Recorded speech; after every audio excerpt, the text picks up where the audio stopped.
Hey guys, you guys are into Ford 2004 F150. You know the fuel pump's gonna go bad once in a while, right? So anyway, I lifted the bed off the truck and thought maybe I could get from the top side to see if I could pull that fuel pump out without dropping a tank. But you know it's underneath the bed, and you're not going to really pull that pump straight out.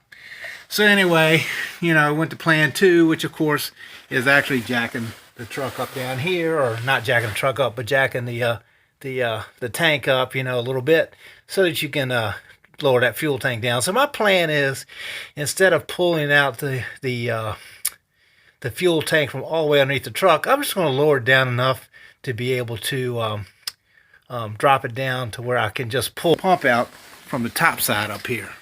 Just do everything on the top side and raise it straight back up. However, there's two bolts, and there's no need in showing you the two bolts. You know what I'm talking about, the two bolts that are on the strap right there. There's two bolts on the driver's side, one in the front, one in the back, one in the front strap, one in the back strap.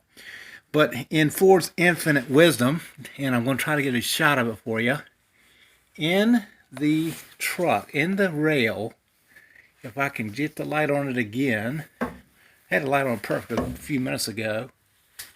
There it is. You can see a clip right there. So I started with the impact wrench spinning it, and that little body clip right there just spinning around, spinning around, spinning around, spinning around. So I've got it soaked down with penetrant. I've had to get something back there, jam it back there, just to try to keep that thing from spinning. So I'm going to do this project again tomorrow, probably make another YouTube on it. Of course, I hope the front one doesn't do the same thing, the front strap, because getting back to that rail, I can reach back in there with my hand and feel it, but I don't know if I could get a tool in there too to grab it. I'm sure there's a tool for it, I don't know. Anyway, I love Ford trucks, and so I'm going to go ahead and just take care of this tomorrow. Bye.